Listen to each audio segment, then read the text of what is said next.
My sister didn't invite me to her wedding. She called me just a marine geek. She didn't know I landed a $2.3 million ocean grant and married my boyfriend live. I told our parents. They said keep quiet. I said, then we're done. When our ceremony streamed worldwide, they flooded me with 100 calls.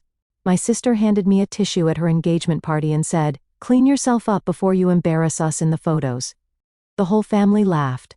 What they didn't know was that I'd already booked the floating chapel off Marina Bay. Hi, I'm Rachel, 34 years old, and I've spent most of my life being the family disappointment. While my sister Emma planned her dream wedding with our parents' unlimited checkbook, I worked double shifts.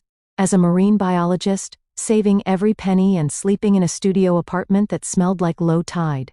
I wasn't glamorous or connected like Emma. She had the sorority sisters, the country club membership, the fiancé whose family owned half the city's real estate. I had research grants, waterproof notebooks, and a passion for coral reef restoration that nobody understood. But here's what they never bothered to learn about me. I had something they couldn't buy with daddy's money: patience, vision, and a network of marine conservationists who valued substance over surface. If you've ever been the forgotten sibling in a family of golden children, drop a comment and tell me where you're watching from. I read every single one. And your stories remind me that we're stronger than they think. The thing about being underestimated is that it gives you incredible freedom to plan, and while Emma spent 18 months obsessing over centerpieces and invitation fonts, I was quietly orchestrating something that would change everything. The real betrayal happened 3 months before Emma's wedding. I'd been dating Marcus, a fellow marine researcher, for 2 years. We kept it quiet because my family had a way of ruining things I cared about. Emma's engagement party was at the yacht club. Naturally, I wore my best dress, actually tried with my hair, hoping maybe this time I could just blend in without drama. Rachel's here, Emma announced when I walked in, her voice dripping with fake enthusiasm. Everyone, look, my sister actually owns something besides those terrible field boots. The crowd of her sorority friends giggled. I forced a smile and headed for the gift table. That's when I overheard Emma talking to our cousin Jessica by the champagne fountain. Oh God, you should see the guy Rachel's been hiding, Emma said, scrolling through her phone. I found his social media. He's cute, but he drives this beat-up truck and lives in some tiny apartment near the docks. Can you imagine? Wait, is that the marine biologist she mentioned? Jessica asked. Yeah, and get this. I'm thinking of inviting him to my wedding, not for Rachel's sake, obviously. But Marcus seems interesting, outdoorsy, and single guys always make weddings more fun. My blood went cold. Emma didn't know Marcus and I were together. To her, he was just some random guy she'd stalked online. You're not serious, Jessica laughed. Dead serious. I've already sent him a DM, told him I'm Rachel's sister and would love to meet him. He seems sweet. Probably hasn't met many women like me. I stood there frozen, clutching my purse as Emma continued detailing her plan to introduce herself to my boyfriend at her own wedding. She talked about him like he was a party favor she could claim. The worst part? When I finally approached them, Emma just smiled and handed me that tissue. Clean yourself up before you embarrass us in the photos, she said, not even pausing her conversation with Jessica. Our parents came over then, both beaming at Emma like she just discovered the cure for cancer. Isn't she glowing? Mom gushed. The wedding's going to be absolutely perfect. 300 guests, live orchestra, imported flowers. Dad nodded proudly. Worth every penny, our little princess deserves the best. I stood there invisible, listening to them plan Emma's perfect day while she plotted to steal my boyfriend. That's when I knew I was done being the family afterthought. I walked out of that party with a smile on my face and revenge in my heart. The first escalation happened 2 weeks later. Emma had indeed contacted Marcus, and he told me immediately she'd invited him to lunch, claiming she wanted to get to know Rachel's friends better before the wedding. Marcus thought it was sweet. I knew better. She spent the whole time asking about my work. Marcus told me that evening, but weird questions, you know, like how much marine biologists make, whether I own property, if I have family money. She seemed disappointed when I said I rent. I wasn't surprised. Emma had a pattern of evaluating people like livestock at auction. The second betrayal came when I tried to bring Marcus as my +1 to the wedding. Emma's response was swift and brutal. Rachel, honey, she said over the phone. I already invited Marcus separately. He's such a catch. I don't want him feeling obligated to babysit you all night. He can actually meet some eligible women at my wedding. Wouldn't that be nice for him? Emma, Marcus is my boyfriend. Your boyfriend? She laughed. Actually laughed. Rachel, come on. You've been single for 3 years. Don't make up stories because you're embarrassed about not having a date. We've been together for 2 years. Right. And I'm dating Brad Pitt. She hung up? That's when I realized she genuinely couldn't conceive that someone like Marcus would choose me over her. In Emma's world, attractive, successful men were automatically hers to distribute. The third betrayal was the cruelest. A week before the wedding, Emma called a family meeting. I need to discuss Rachel's situation, she announced, perched on Mom's white leather sofa like a queen addressing peasants. What situation? Dad asked. Her delusions about Marcus. She's been telling people he's her boyfriend and it's getting embarrassing. What if she makes a scene at my wedding? I stared at her. You want to tell them or should I? Tell us what? Mom asked, looking between us. Emma smiled sweetly. Rachel's been fantasizing about this marine biologist I invited to the wedding. She thinks they're dating, but he told me himself that they're just colleagues. She's confused. I have pictures of us together, I said quietly. Friend pictures. Emma dismissed. Rachel, it's okay to have crushes, but you can't go around claiming men are your boyfriends just because they're nice to you. Our parents exchanged concerned looks. They'd watched me struggle with dating for years, and Emma's version sounded plausible to them. Sweetheart, Mom said gently, maybe you should talk to someone about this. These kinds of misunderstandings can be harmful. I felt like I was drowning. My own family thought I was delusional. Marcus and I have been living together for 6 months, I said. Emma's eyes widened for just a second before she recovered. Living together, Rachel. He told me he lives alone near the marina. Why would you say that? Because it was true. Marcus had been staying at my place more and more, and we'd just started talking about making it official. But I realized Emma had been pumping him for information during their lunch, and she twisted everything to fit her narrative. You know what? I stood up. Believe whatever you want. But Marcus is coming to the wedding as my date, whether you like it or not. Actually, Emma said, pulling out her phone, I already seated him at the singles table with my college friends.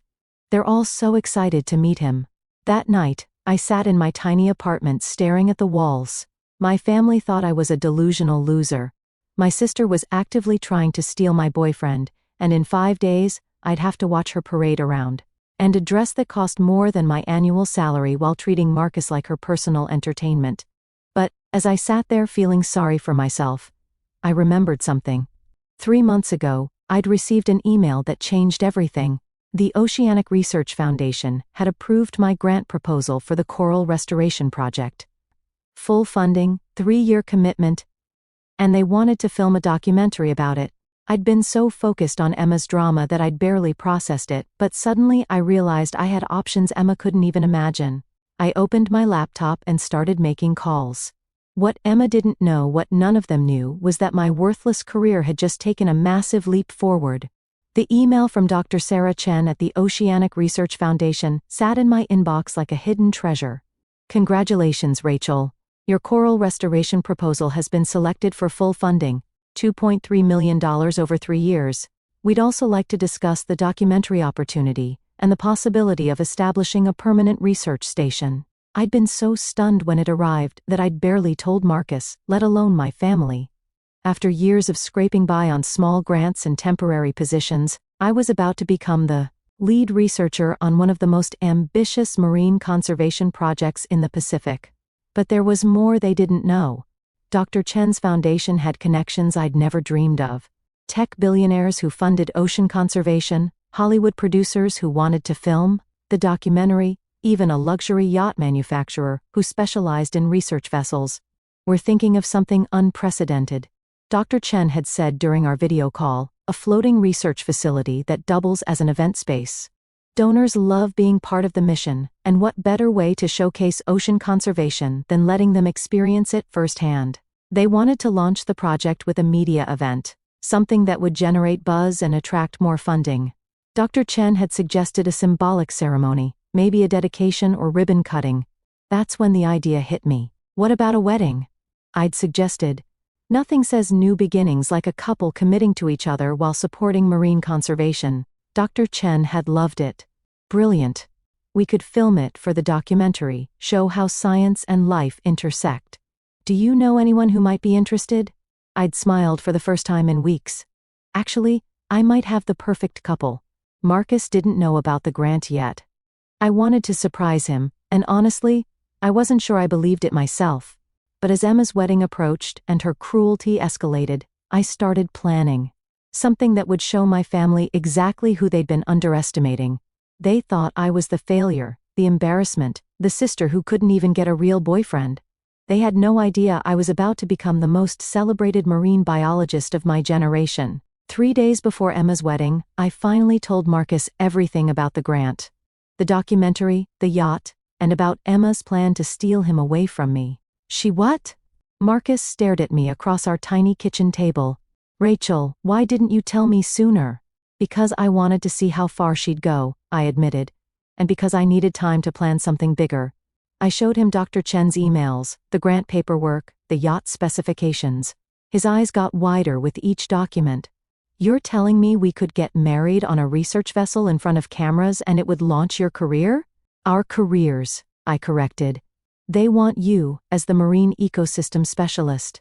It's all in the contract. Marcus was quiet for a long moment, then he started laughing. Your sister has no idea, does she? None of them do. That's when he pulled out his phone. Emma's been texting me constantly. Look at this. The messages were painful to read. Emma flirting shamelessly, asking about his plans after her wedding, suggesting they explore their connection since I was just a friend anyway. She actually thinks I'd believe that? Marcus shook his head. Rachel, she told me you've been delusional about our relationship. She said your parents are worried about your mental health. The betrayal stung, but it also hardened my resolve. There's something else, I said, pulling up the documentary producer's email. They want to film our ceremony live. Stream it to marine biology conferences worldwide. Dr. Chen thinks it could be the kickoff event for a whole series about ocean conservation. Marcus grinned. So while your sister's having her fancy country club wedding, we'll be getting married on a yacht surrounded by marine biologists and documentary cameras? With full media coverage, I nodded. The ceremony's scheduled for Saturday afternoon, same day as Emma's wedding, but will be done by the time her starts. And your family will see it? Everyone will see it. It's going live on the National Geographic website. Marcus leaned back in his chair, processing everything. Your sister's going to lose her mind. Probably. And your parents will realize they've been wrong about everything. Definitely. And I get to marry the most brilliant woman I know while launching both our careers. I felt tears prick my eyes.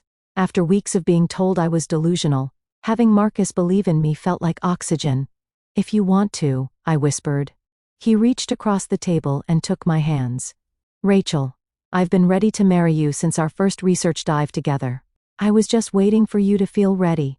That night, while Emma finalized her seating charts and argued with the florist about rose varieties, Marcus and I sent our wedding invitations. Not to family, they'd already made their choice.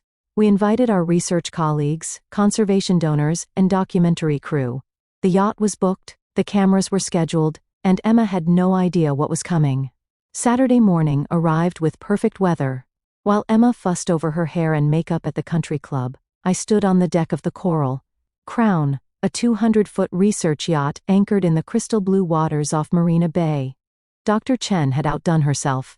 The yacht was stunning, gleaming white with panoramic viewing decks, a helicopter landing pad that had been transformed into a ceremony space, and underwater viewing chambers where guests could watch marine life during the reception. 30 minutes until we go live, the documentary producer announced, Dr. Rachel Martinez, you ready for this? I smoothed my simple white dress. Nothing fancy, just elegant and appropriate for an ocean ceremony. Ready? Mark has looked incredible in his navy suit, and more importantly, he looked happy. None of the stress and anxiety I'd been carrying for months. The guest list was small but impressive, leading marine biologists, conservation, donors, and a handful of celebrities who supported ocean research. Dr. Chen had even arranged for the ceremony to be officiated by Captain Maria Santos, a legendary ocean explorer. At exactly 2 p.m., we went live. The ceremony was beautiful. Captain Santos spoke about the ocean as a symbol of endless possibility, about two people choosing to explore life steps together. When Marcus and I exchanged vows, I could see whales breaching in the distance behind him. "I promise to love you as deeply as the ocean," I said, "and to support your dreams as faithfully as the tides." The guests were crying, the cameras captured everything, and somewhere out there I knew the live stream was reaching thousands of viewers worldwide. After we kissed and were pronounced married, Dr. Chen took the microphone. "Ladies and gentlemen, what you've just witnessed is more than a wedding. Dr. Rachel Martinez Coleman and Dr. Marcus Coleman are about to embark on the most ambitious coral restoration project in marine biology history. This yacht will be their floating laboratory for the next 3 years, and will be documenting their groundbreaking work." She gestured to the massive check display behind her, to our $3 million in funding, courtesy of the Oceanic Research Foundation, and our generous donors present here today. The applause was deafening. Pick up the real moment came during the reception, when my phone started buzzing, text after text, call after call. Emma's wedding guests had seen the live stream. Word was spreading through social media. My parents called first. "Rachel, honey, we're watching the National Geographic stream. Are you really getting married? On a yacht? With all these famous people?" I could hear Emma's voice in the background, shrill and panicked. "Yes, Mom. This is my husband Marcus, and this is my career. The one you thought was worthless. But sweetheart, we had no idea. Because you never asked, you never wanted to know about my work or my life. You just assumed I was the failure." Emma grabbed the phone. "Rachel, you can't do this. It's my wedding day. You're stealing my thunder." I looked around at my new colleagues, at Marcus beaming beside me, at the ocean stretching endlessly in every direction. "Emma, your wedding doesn't start for 4 hours. I'm not stealing anything. I'm just living my life. But people are talking about your wedding instead of mine. My guests are all watching your stupid live stream. Maybe they're just interested in actual achievement instead of expensive party planning." The line went quiet. Then Emma's voice came back, smaller and desperate. "Rachel, please, can you ask them to take down the stream? Just for today, I'll do anything." It was the first time in my life I'd heard Emma beg for something from me. "No, Emma. The stream stays up. The documentary continues, and Marcus and I are going to spend our honeymoon doing marine research in some of the most beautiful waters on Earth." I hung up and turned off my phone. For the first time in 34 years, my family's opinion didn't matter at all. Marcus and I spent our honeymoon anchored off the coast of Belize, collecting water samples and mapping coral formations. The documentary crew captured everything, and the footage was already generating buzz in the scientific community. Dr. Chen called it the perfect marriage of science and storytelling. The calls from my family continued for weeks. 100 missed calls, just like the title promised. Voicemails ranging from angry to pleading to confused. Emma's wedding had apparently been overshadowed by guests scrolling through our live stream instead of paying attention to her vows. I didn't answer any of them. 3 months later, when our first research findings made the cover of Marine Biology Today, I finally called my parents back. "We're proud of you," Dad said quietly. "We should have paid attention sooner." It was something I supposed. But as I stood on the deck of our floating laboratory, watching dolphins play in our wake, I realized I didn't need their approval anymore. I had built something beautiful without them. If you've ever been underestimated by your own family, I want to hear your story. Drop a comment below and tell me where you're watching from. I read every single one. Sometimes the best revenge isn't loud or dramatic. Sometimes it's just becoming so successful that their opinion stops mattering. Hit that subscribe button if this story resonated with you. And remember, you never know what someone's capable of until you give them a reason to prove you wrong. What would you have done in my situation? Let me know in the comments below.